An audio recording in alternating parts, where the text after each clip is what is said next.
আসসালামু আলাইকুম বন্ধুরা, কেমন আছেন সবাই? আশা করি নিশ্চয়ই ভালো আছেন। শ্বশুর আব্বার নাকি ছোলা খাইতে মন চাইল। আমি আর কি করব, বসায় দিলাম কড়াই। শ্বশুর আব্বাই খাইতে চাইছে, রান্না তো করতে হইবই। রান্না না করলে কি আর শ্বশুরের ছেলে ঘরে জায়গা দিব?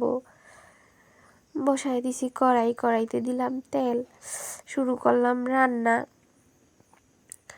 শ্বশুর আব্বাই ছোলা খাইতে চাইছে, শাশুড়ি কইছে হিসাব কইরা রাইন দেবো। কি আর করার, হিসাব কইরেই দিলাম তেল। হিসাব তো আবার করতেই হইব, শাশুড়ির ছেলের ভাত খাইতে হইলে তো শাশুড়ির কথা মানতেই হইব। তো তেল গরম করলাম, তেল গরম করে এর মধ্যে দিয়ে দেবো এখন পেঁয়াজ কুচি। তেলও শাশুড়ি হিসাব করতে গেলে কি হইব, তেলও তো গরম হইতে চায় না। শাশুড়ির গ্যাসে তো আর আমার কথা শুনে না, আমি নেলে শাশুড়ির কথা শুনি। যাই হোক, ঠান্ডা তেলেই দিলাম পেঁয়াজ কুচি দিয়া এখন একটু ভাজা ভাজা করে নেব।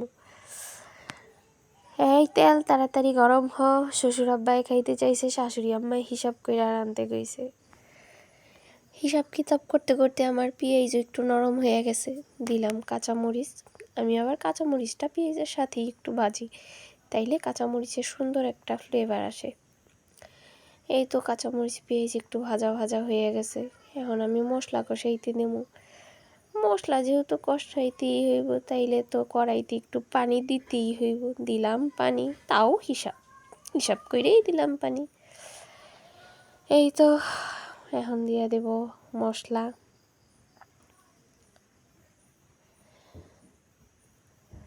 দিলাম আদা রসুন, এখন দিব হলুদ মরিচের ফাঁকি, দিব লবণ, সব কিছু দিয়া হিসাব কইরা দিলাম লাড়া। হিসাব কইরা রানতে কইছে, হিসাব তো করতেই হইব। লাড়া চারা সবই হিসাবের মধ্যেই পড়ে।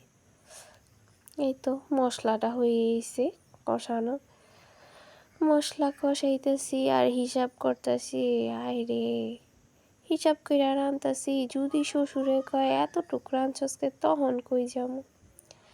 যাই হোক, হিসাব কইরা লাটে লাটে মশলা কষানো হয়ে গেছে। এখন এর মধ্যে দিয়ে দিব ছোলাটা আমি আগেই ভাপায় রাখছিলাম। দিয়ে দিলাম ছোলা দিয়া একটু নাড়াচাড়া কইরা এর মধ্যে একটু পানি দিয়া তারপর আমি বসাই রাখুম চুলায় বসাইলে মশলাটা একটু ভিতরে যাইব।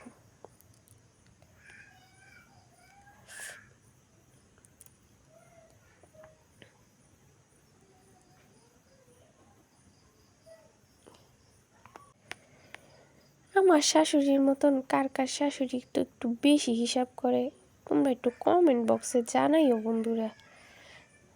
আমি তো মনে করি আমার শাশুড়ি একাই হিসাব করে। আমারও তো জানার একটু দরকার আছে, কার শাশুড়ি এত হিসাব করে আমার মতো। যাই হোক, এই তো আপনাদের সাথে কথাবার্তা কইতে কইতে শ্বশুরের চোলাও হয়ে গেছে।